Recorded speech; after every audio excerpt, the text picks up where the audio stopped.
chances are you've probably heard me say something like, you know, we've been homeschooling a really long time, we know what we like, we know our kids, and so we don't tend to make those big dramatic changes that you tend to hear about on YouTube with totally changing the curriculum and totally changing routine. Well, in this video, I guess I'm gonna have to eat my words a little bit.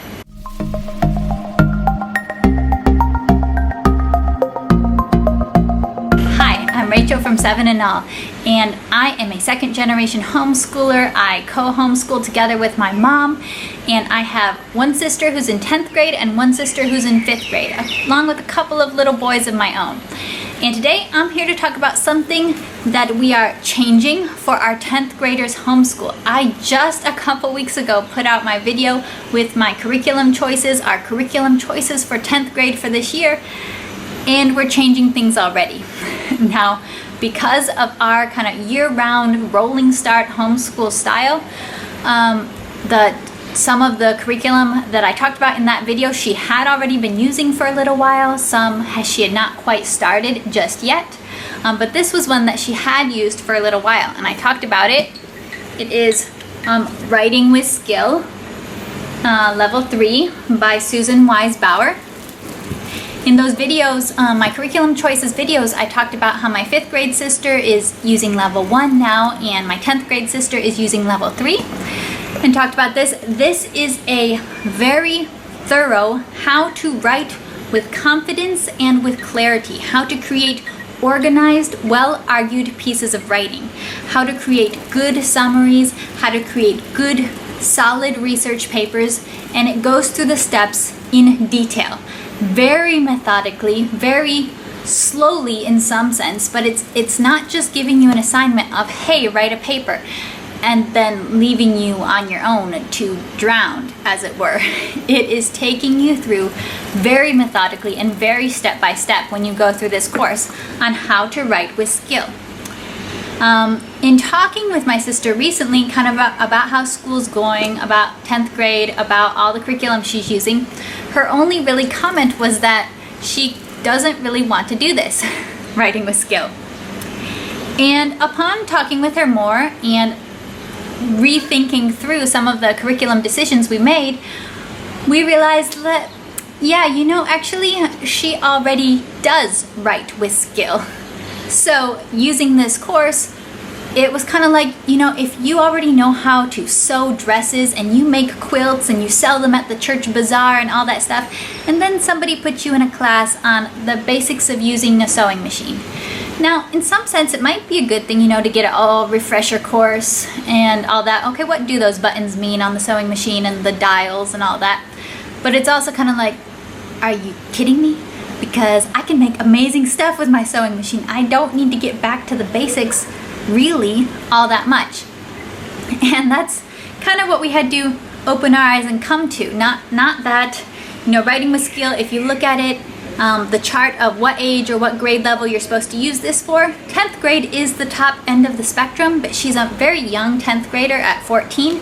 So it seemed like she was a good age to be using it.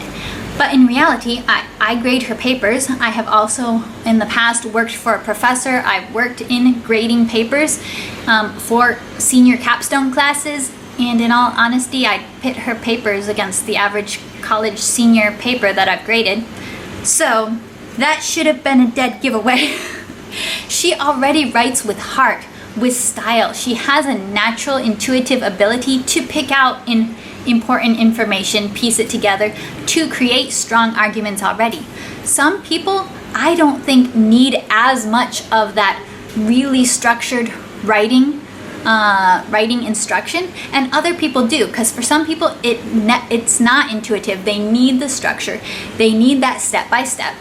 I don't think everybody does, and you got to realize when your own kid, you know, they actually don't need it, and they kind of feel a little bit frustrated by it because they can already create something amazing without having to go back to it. And yes, there can be some benefit. There can be some benefit to that sewing machine class, but the benefit might not outweigh the frustration, and you could maybe be spending your time on something better. It's not that her writing can't improve, but at this point, she's got all the basics. She's got all the heart and soul of it. So what what improves her writing is her taking the time to reread her writing, her going over her writing with feedback from me. Oh wait, this sounds a lot like what you do even in any professional writing scenario, right? You reread your own writing. You have editors reread your writing and give you feedback on it, and you make adjustments based on feedback.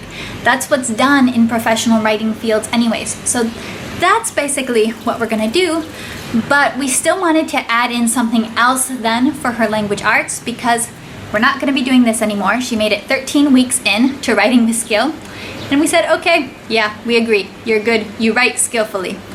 She is also finishing up her grammar and composition for 10th grade from Rebecca. So we did feel we needed more language arts, more just opportunities for her to write skillfully, and we decided to try something very different and new to our family, which is The Good and the Beautiful High School Level 1. So we got the PDF version of the curriculum because that's the only kind of curriculum we are buying right now, is anything PDF version, because of being overseas. And this curriculum, I'll just give you a really quick overview and some of my first quick impressions of it. Maybe later I'll make videos more thoroughly on it, but it consists of 10 units, 10 unit booklets that go over 5 books over the course of the school year, or however long it takes you to finish. We're thinking that this might be less than a school year for us. So Just David is the first book, and it takes 3 units to cover this book. Some of the other books are shorter and might take more like 2 units or 1. So the unit is integrated with reading these books, and I should point out, you wouldn't rely on this for your literature course for high school altogether. It does talk about in the course that you can do a course reading challenge and read some additional books that aren't integrated into the assignments. But even that, it still seemed kind of a small amount of reading, and it's not really covering some of the really intense and challenging books that I would say high schoolers really ought to read during the high school level. Some of the really tough, there's a lot of great tough books out there. We are a Sunlight family, and she is doing Sunlight for her history Bible literature. So we have no worries at all about that she is not going to be reading enough. She's reading a lot of great books through them. So this is fine to me that it just has some books and some literature-based assignments, literature-based writing assignments, which I like a lot. And then it's integrated with some poetry studies, which they have videos, like short video lectures on some of the poetry that they're studying. They do have some spelling practice integrated, which not all high schoolers still need spelling practice. While she is an amazing writer, she is not a good speller. So I think that it is a good thing to have some additional spelling practice for her. And there's also grammar and punctuation, the typical language arts type of stuff worked in. There is a grammar and writing guide, which also has some of the guides to how to format citations and all of that sort of thing. This guide lasts through all the 3 years of high school. Another thing that I think is cool is that they have memory cards integrated into the course, and it's one card set used throughout all the years of high school, and a lot of them are geography cards. So my mom's actually already looking to steal some of these to use them with the 5th grader, because she could use some just handy resources to practice, like they've been learning the provinces of Canada. I think there's a provinces of Canada card in here that then, she can use that as a handy little hand-sized map that then you can practice your states and capitals or countries and capitals. So we like those a lot. The other thing that caught our eye that we liked was that it includes tests, because my mom loves tests. Not all homeschoolers love tests, but we kind of do love tests. I liked tests when I was a kid. Did anyone else like tests as a kid? I thought it was always fun, all those 100%. They were fun. But I think tests are really good in high school. It makes our job easy because we don't have to write the test. The other thing I liked was that the tests do have long form essay answers responding to the literature that's being read, which I think is an excellent representation of how you of how tests go in college. A big part of testing in college in the Bachelor's of Arts type of field, the humanities fields, will be essay answers on tests. And to all those people who say that testing is not representative of real life, I mean, have you never had to come up with very specific information under stressful circumstances, like you're taking all your kids to the doctor and you need to remember all their birth dates at the same time? See, I think testing is actually very representative of real life situations you'll face in adulthood. But all joking aside, we're excited for it. This will be something different, something we have definitely never tried.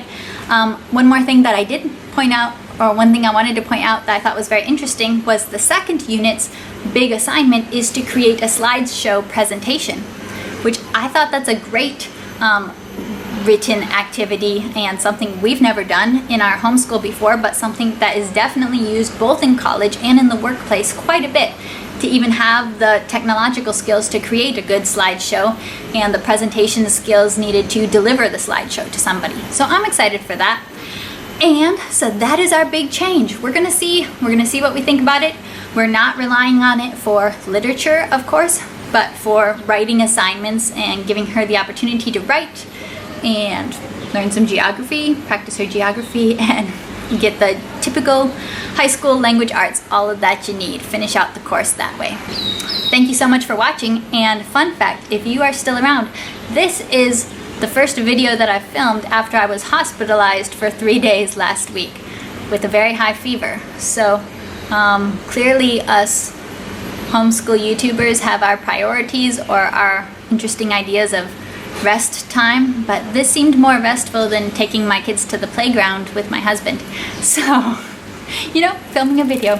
So, but I'm here, I'm healthy. If you are watching on Instagram, you might have gotten the update earlier, but I'm back to full health.